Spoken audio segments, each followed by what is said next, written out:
Everyone,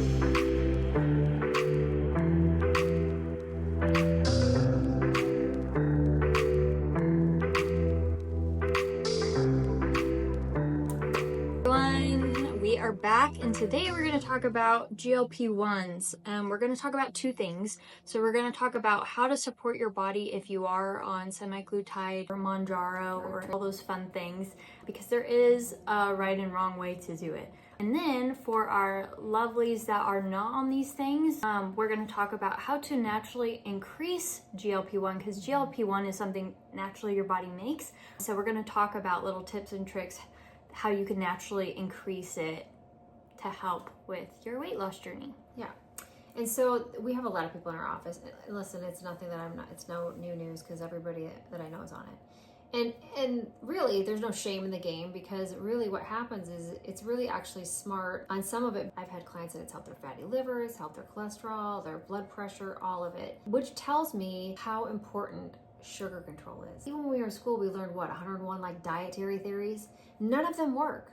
I mean, they work for a teeny bit, but none of them really work. And this is the one thing nationwide I have seen same thing happening for everybody, which is kind of a breakthrough in weight loss and people's health. That's why you're seeing all these people getting better from like PCOS, people's cholesterol are going down, blood pressure's going down, because that's the thing is, I don't know why, but doctors don't say, hey, get your blood sugar in check when they're coming in for high cholesterol or high blood pressure or PCOS. It's fixing all these things, so why isn't that a conversation in the beginning? But to drive in our point, blood sugar is everything, and it's tied into so many things, so many diseases outside of diabetes. They say that sugar is actually worse than cocaine, like more addictive than it. I believe it too, because if that stuff is in my house, if it's happening, I'm gonna eat it. Because it calls to me, it talks to me. Yeah. But so anyway, so back to the GLPs. With that being said, people that are on GLPs, they don't have the cravings like that. And so you have to decide how long you're going to stay on it, right? Some people say they're going to stay on it forever because there's been so many breakthroughs, but then it's not cheap, right? And some people, they just want to do it, and then they do like microdosing, which is like, they do it every like 2 weeks, which is also, a good plan. But the thing with it is you have to figure out, you have to look at the long term, right? So when you're on the GLPs, what I've found, and I was on them, and I'm always like, where there's a will, there's a way. Look at it as a privilege, right? So these are privileges. One, you're spending the money, but two, you're getting your sugar in check. So if while you're there, why not just take advantage of eating healthy and doing it right? The one thing that I will say is that if you do not work out, and if you are not getting amino acids, it will eat your muscle. Yes. And if you're not eating. So what I'm going to tell you is, and we'll put a little cheat sheet on this and how to do this right, how to support you, because I've done it successfully and I've helped tons of clients do it successfully when they were constipated, had nausea, all these different things, and now we've got them leveled out. I would say number one thing, you have to hydrate, because it dehydrates you and then you get constipated. So then when you're constipated, then you hold on to all the stuff. And so that was a common one. And so you have to hydrate with electrolytes. You have to make sure you're taking magnesium glycinate, or you can put magnesium on your body, on your belly, and your belly button. And then second in the morning, I will eat these spirulina, but I have like 30 of these little tablets, and it's 3 times more protein than a steak. But with the spirulina, I'm actually getting, and we have a certain type, we'll put all that information in the notes, because they're organic, it's farmed, and we know that they're tried and true. Like all this other spirulina, you get it and it's farmed in an ocean that's got toxins in it. And it's not in a clean environment. So you're basically also ingesting all of that. So it's super important where you get the spirulina from. And so that will give your body the nutrients. But then you also have to make sure that you are working out. Because if you don't work out, and I'm talking about like muscles, like you don't need to do as much cardio and you do like walking, because you're already losing it. That's why we do a lot of the cardio. Obviously walk or do something to get your cardiovascular up. But weightlifting is major because you're building your muscles. But when you do that, you need the aminos on board. So you need to have, and we can put that in the notes too, the aminos. So I take aminosport before I go work out with weights. Then I take aminosport after I work out. So I've got before I feed them and I've got after I feed them. And then I just make sure that I get food in me, because if not, it can also make you crave more of the sugar, which is bizarre land. But And just to add in, to drive it home, I think it's easy for people to just not eat and they don't realize the repercussions that that can cause. Because if you are not getting the nutrients in, your body is going to steal that from other things. And once you get past a certain point of weight loss and fat loss, then it will start taking it from your muscle. It will start actually taking it from your bones. I was watching this video of a younger girl. I think she was like 23.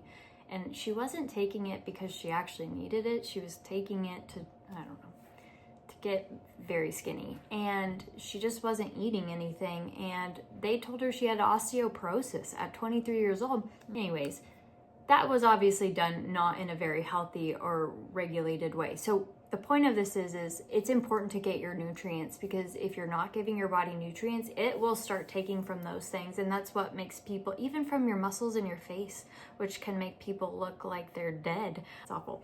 But you don't want to take from your bone, because you cannot create bone. Right. You cannot make bone. So And so you need the muscles on board to support that too.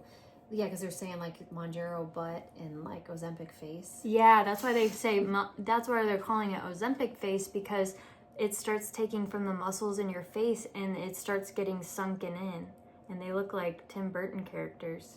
Oh, that's a good description. Yeah. Oh, okay. Well, you don't want to look like a Tim Burton No. character. So let's just get on board with, providing our body with nutrients. Listen, you need them. And let me just tell you something. If you think, whatever, I'm getting skinny and I look great.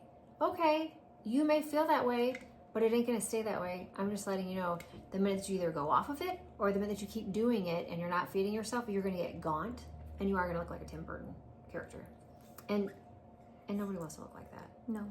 And so I just really wanted to drive home nutrition, aminos, B12 supports the protein synthesis, and so that helps you keep your protein.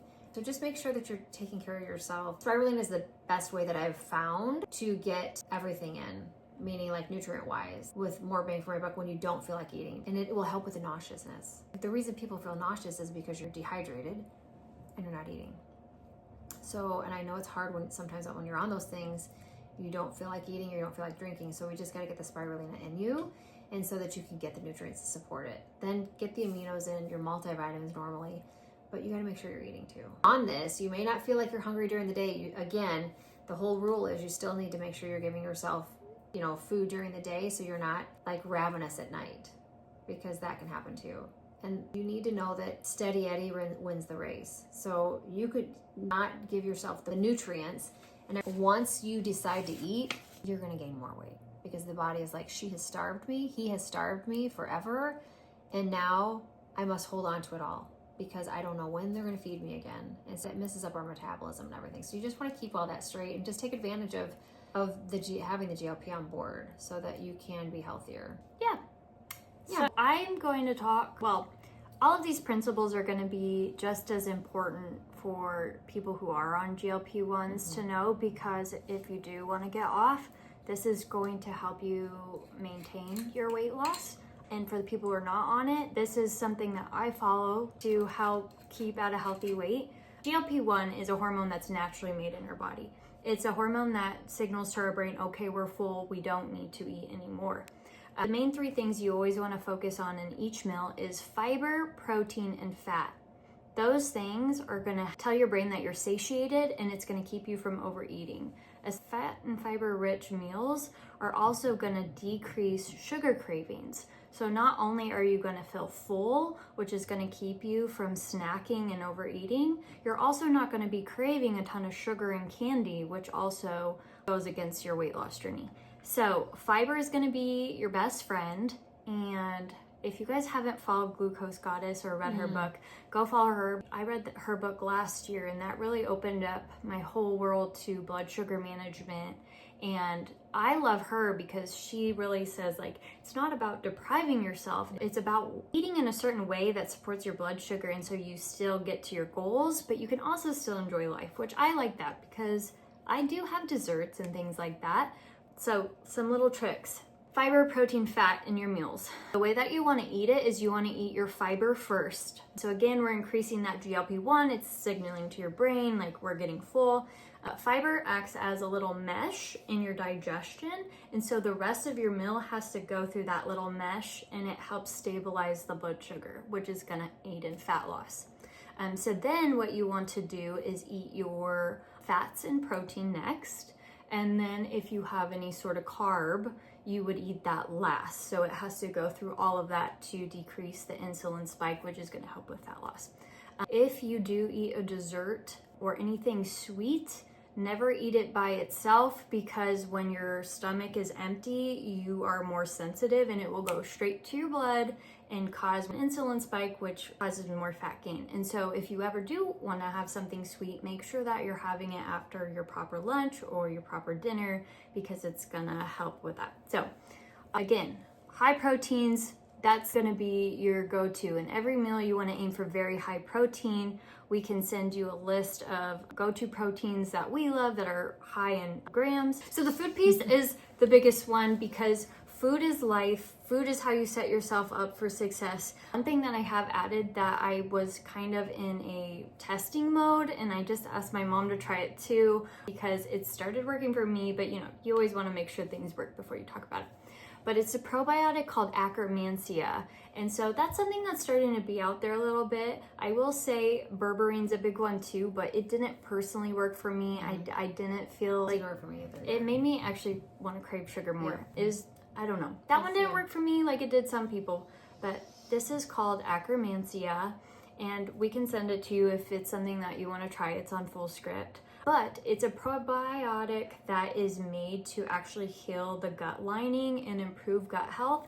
And it also helps increase more GLP-1. So again, it's just gonna help you control appetite, so you're not wanting to snack, you're not having those sugar cravings. And because it works on your gut, it helps with inflammation.